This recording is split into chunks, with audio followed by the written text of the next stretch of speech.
Neat పరీక్షలో జరిగిన అవకతవకలకు నిరసనగా ఢిల్లీలో ఆందోళన చేపట్టిన విద్యార్థులపై కేంద్ర ప్రభుత్వం పోలీసులతో లాఠీచార్జ్ చేయించడం సిగ్గుచేటని ఎంపీటీసీల ఫోరం మాజీ రాష్ట్ర వర్కింగ్ ప్రెసిడెంట్ దేవి రవీందర్ విమర్శించారు.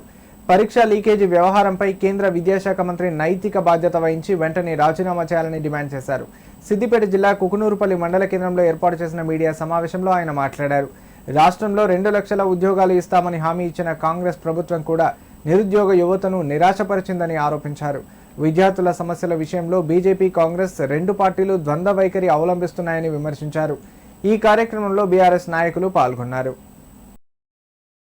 కేంద్ర విద్యాశాఖ మంత్రి రాజీనామా చేయాలని చెప్పి నీట్ పేపర్ లీకేజీకి సంబంధించి జరుగుతున్నటువంటి ఆందోళనపై కేంద్ర రాష్ట్ర ప్రభుత్వాలు దోబూచులాడుతూ అటు కేంద్రంలో ఉన్నటువంటి బీజేపీ ప్రభుత్వం కావచ్చు, ఇటు రాష్ట్రంలో ఉన్నటువంటి కాంగ్రెస్ ప్రభుత్వం కావచ్చు. రాష్ట్రంలో ఉన్నటువంటి కాంగ్రెస్ ప్రభుత్వము నిరుద్యోగులకు 2 లక్షల ఉద్యోగాలు ఇస్తామని చెప్పి ఎన్నికలలో మాట ఇచ్చి తప్పి ఈరోజు కేంద్రంలో ఉన్నటువంటి బీజేపీ పార్టీ పేపర్ లీకులు చేస్తూ విద్యార్థుల జీవితాలతో చెలగాటమాడుతారు. దీని సందర్భంగా కేంద్ర విద్యాశాఖ మంత్రిని వెంటనే బర్తరఫ్ చేయాలని చెప్పి ఈ సందర్భంగా డిమాండ్ చేస్తాం. కాక్రోచ్ పార్టీ విద్యార్థుల పక్షాన నిలబడి ఆందోళన పిలుపునిస్తే విద్యార్థులను విచక్షణారహితంగా కొడుతూ వాళ్ళను ఇబ్బందులకు గురి చేయడం అనేది ఈ కేంద్ర రాష్ట్ర ప్రభుత్వాలకు తగనటువంటి విషయం. గౌరవ రాహుల్ గాంధీ గారు ఢిల్లీలో కాక్రోచ్ పార్టీకి ఆందోళనకు మద్దతు తెలియజేయడం శుభ పరిణామం. కానీ ఈ రాష్ట్రంలో నిరుద్యోగ యువతకు ఉద్యోగ అవకాశాలు కల్పిస్తామని చెప్పి ఎన్నికలలో ఇచ్చినటువంటి హామీలను